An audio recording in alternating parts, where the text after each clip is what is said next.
Allez, les choses sérieuses commencent avec ce premier prix de l'innovation, catégorie nouvel usage. Qu'est-ce qui définit tout simplement cette catégorie, Stéphane? Cette catégorie parle d'elle-même, nouvel usage. Donc c'est un usage qui n'existait pas. Donc un constructeur qui a réussi à trouver un besoin, un usage de quelqu'un qu'on ne savait peut-être même pas nous-mêmes qu'il existait avant. Et donc c'est vraiment pour faire quelque chose qu'on ne pouvait pas faire avec la technologie auparavant. On a reçu, comme pour les autres catégories, beaucoup de dossiers. On en a sélectionné sur dossier 6. Et voici justement les objets qui sont nommés dans cette catégorie. Je te laisse nous les commenter. Le Ninebot Mini Pro, donc un engin électrique. Le HP Elite X3, le nouvel appareil mobile qui fait tout. La 360 Fly, caméra d'action à 360 degrés. Le robot Pro Drone Tech Bird, la caméra Rode Eyes Rexmart. Et le double SIM pour iPhone Duo Plus. Et ben voilà, ça fait une belle sélection. Ça s'est bien passé les délibérations pour cette catégorie nouvel usage? Ça a été assez facile finalement parce qu'il y a quand même clairement des usages plus évidents que d'autres. Donc on découvre. Alors on va découvrir tout de suite le résultat. Alors ça commence avec la troisième position, la deuxième et enfin le gagnant de cette catégorie. On y va avec la troisième position pour commencer. En troisième position, nous avons le Duo Plus, donc c'est un doubleur SIM pour iPhone. Donc le Ninebot Mini Pro qui est un engin de déplacement électrique et le grand gagnant, c'est le HP Elite X3 qui est un appareil mobile qui fait tout avec un seul appareil et plusieurs écrans. Alors explique-nous, tiens, je vais te le prendre. En apparence, il s'agit d'un simple téléphone, j'ai envie de dire, on le voit là, c'est un téléphone HP, mais en fait c'est bien plus que ça. Hein. C'est bien plus que ça.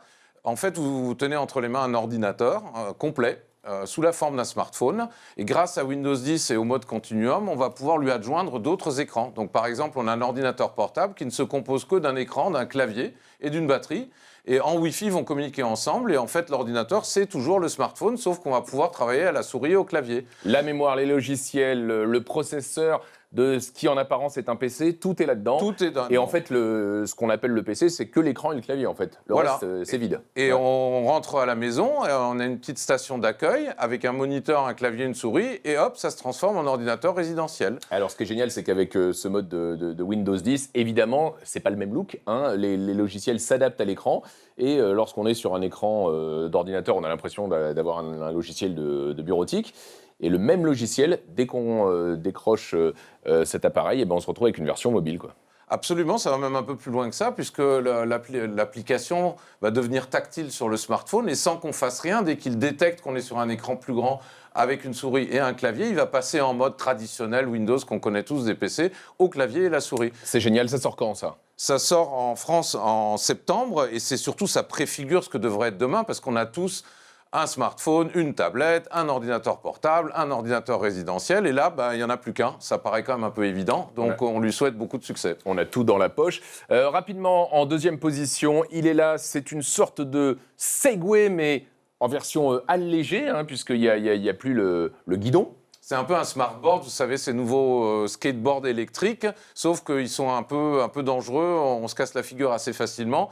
Et là, ils ont ajouté une barre de maintien qu'on a entre les jambes, ce qui fait que c'est beaucoup plus facile à piloter. Et en plus, il y a plein d'automatismes, il y a de l'électronique, de la connexion qui font que c'est équilibré et donc beaucoup plus facile à piloter. En 10 minutes, on a compris. Ninebot, d'une société qui était déjà récompensée l'année dernière au prix de l'innovation 2015. Ils avaient d'ailleurs eu le grand prix avec un objet qui permet notamment des déplacements quand on est handicapé. Absolument. Et c'était remarquable. Et puis on termine avec la troisième position. Je vais le prendre pour le montrer sur la caméra. Ça, c'est original aussi. Ça, c'est vraiment innovant. Donc c'est en fait l'iPhone ne peut avoir qu'une carte SIM. Or par exemple quand on part à l'étranger, souvent c'est bien d'avoir une deuxième carte SIM, une deuxième ligne pour pouvoir accéder aux data sans payer trop cher. Ouais. Mais il y a d'autres usages. Et là en fait ça communique en Bluetooth avec l'iPhone et c'est comme si vous aviez un deuxième téléphone et vous pouvez choisir de téléphoner avec l'une ou l'autre des lignes. Voilà, on a deux iPhones en un. Et ça c'est quand même bien pratique. Merci beaucoup Stéphane pour les révélations de cette première catégorie et tes explications bien précise. On se retrouve en fin d'émission pour découvrir le grand prix du jury. En attendant, tu vas céder ta place à Amaury Mestre pour la prochaine catégorie. On va remettre maintenant le prix d'innovation du bel objet.